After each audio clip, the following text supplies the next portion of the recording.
आपने कभी सोचा है आप इस दुनिया में आने से पहले कहाँ पर थे? क्या आत्मा सच में जन्म से पहले भी सफ़र करती है? गर्भ में प्रवेश करने से पहले क्या होता है और कैसे हम अपनी पुरानी कर्मों के पैटर्न्स लेकर नया जन्म लेते हैं? आज हम डिकोड करेंगे जन्म से पहले की यात्रा, वो रहस्य है जिसे उपनिषदों, गीता और मॉडर्न साइंस ने अपने अपने अंदाज में हमको समझाया है। एक कहानी जो सिर्फ शुरू नहीं होती बल्कि दोबारा लिखी जाती है।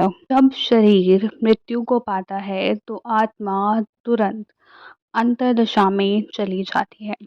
उसे अंतर यात्रा कहते हैं। यह दर्शन या का उपनिषद कहते हैं यथा कर्मा श्रुआतम, जैसे कर्म किए हैं वैसा ही अगली गति मिलती है। यानी आत्मा अपने संस्कार और कार्मिक वाइब्रेशन के बेस पर अगली यात्रा चूज करती है। इस फेज को कुछ तिब्बतन टेक्स्ट में बारडो स्टेट भी कहते हैं, जहां आत्मा अपने कार्मिक फिल्म देख रही होती है जिसे रिवाइंड पे लाइफ चल रही हो। साइंस भी कहता है नियर डेथ एक्सपीरियंस में लोग एक लाइट टनल, काम वॉइस और मूवी लाइक फ्लैशबैक फील करते हैं। ये वही ट्रांजिशन स्टेट है जहां कॉन्शियसनेस शरीर से अलग होकर एनर्जी प्लेन में होती है। अब जानते हैं कि नेक्स्ट बर्थ कैसे लेना है, कैसे चॉइस मिलती है नेक्स्ट बर्थ की। तो गरुड़ पुराण कहता है जब आत्मा अपने पुराने शरीर को त्याग करती है तो यमदूत या गाइडिंग एनर्जी उसे कार्मिक मिरर दिखाते हैं। उसके बाद वो एनर्जी कुछ समय तक सूक्ष्म शरीर में रहती है। गरुड़ पुराण में लिखा गया है यथा कर्मा तथा देहो भवति, जैसे कर्म वैसे शरीर मिलता है। यानी आपने पुराने जन्म में जो भी कर्म किए हैं उसी के अकॉर्डिंग आपको एक नया शरीर मिलता है। हमारा अगला जन्म कोई रैंडम इवेंट नहीं है, एक प्रिसाइजली डिजाइंड कार्मिक ब्लूप्रिंट होता है। जैसे सॉफ्टवेयर अपडेट होने से पहले टेस्टिंग होती है, वैसे ही आत्मा अपनी अगले जन्म की सेटिंग डिसाइड करती है। कौन सा देश, कौन से माँ बाप, किस लेसन के लिए, ये सब आत्मा की सेटिंग डिसाइड करती है। अब अगर साइंस के नज़रिए से देखें तो एपिजेनेटिक्स स्टडीज दिखाती हैं ट्रॉमा और इमोशंस प्रीवियस जनरेशन से डीएनए मेमोरी के फॉर्म में ट्रांसफर होते हैं। आयुर्वेद ने इसे बीज संस्कारा बोला है। जब गर्भ में आत्मा के पुराने संस्कार एक्टिवेट होते हैं। अब माँ बाप डिसाइड करने के बाद जब गर्भ में वो एंटर करता है, यानी गर्भ संस्कार, जब फर्टिलाइज सेल रेडी होती है तो एक स्पेसिफिक वाइब्रेशन के थ्रू आत्मा उसमें प्रवेश करती है। गर्भ उपनिषद कहते हैं नवमे मासे आत्मा प्रवेशम करोति, यानी नवमे महीने में आत्मा शरीर में प्रवेश करती है। तब आत्मा अपने पुराने कर्म, रुचि और डरों के साथ बाइंड होती है। इसी फेज में माँ की इमोशंस, म्यूजिक और एनवायरनमेंट से संस्कार इम्प्रिंट होने लगते हैं।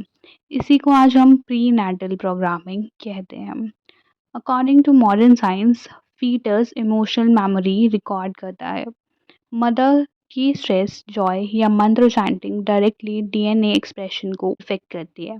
इसलिए हमारे शास्त्रों में गर्भ संस्कार रिचुअल दिया गया है, क्योंकि माँ के वाइब्रेशन से बच्चे का एंटायर फ्यूचर एनर्जी पैटर्न बनता है।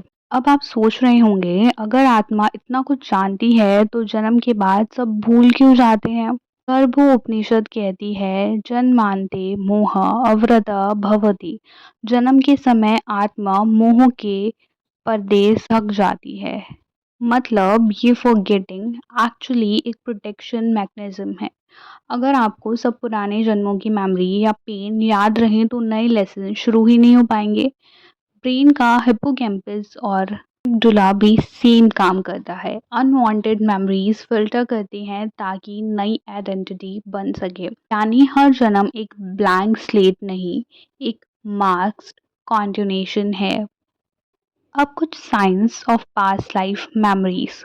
बहुत से बच्चे जो 3 से 5 साल तक की एज के होते हैं, वो पुरानी लाइफ के फ्लैशेस बताते हैं। Doctor Ian Stevenson, university of Virginia ने 2500 से ज़्यादा केस डॉक्यूमेंट किए हैं, जहां बच्चों ने अपनी पुरानी जगह, नाम और फैमिली सही बताई।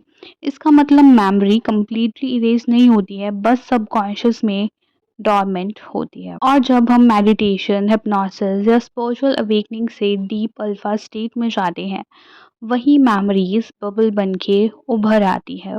अब हमने ये तो जान लिया कि कैसे सब कुछ होता है, बट ये होता ही क्यों है? पर्पस ही क्या है रीबर्थ का?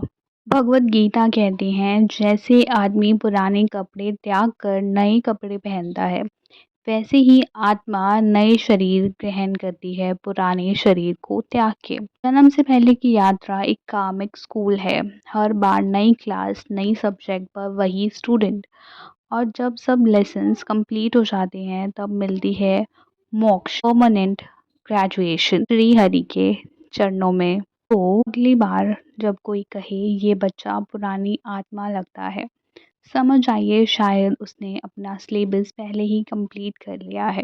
मैं हूँ सुप्रिया और ये है द मिथ एंड मंडला पर जन्म से पहले की यात्रा। अगर आपको ये कॉस्मिक जर्नी पसंद आई तो लाइक, कमेंट और शेयर ज़रूर करें, और कमेंट में लिखिए क्या आपने कभी डेजा वू फील किया है, जैसे पहले भी ये मूवमेंट आप जीत चुके हैं। आप सभी को मेरी तरफ से नमस्ते।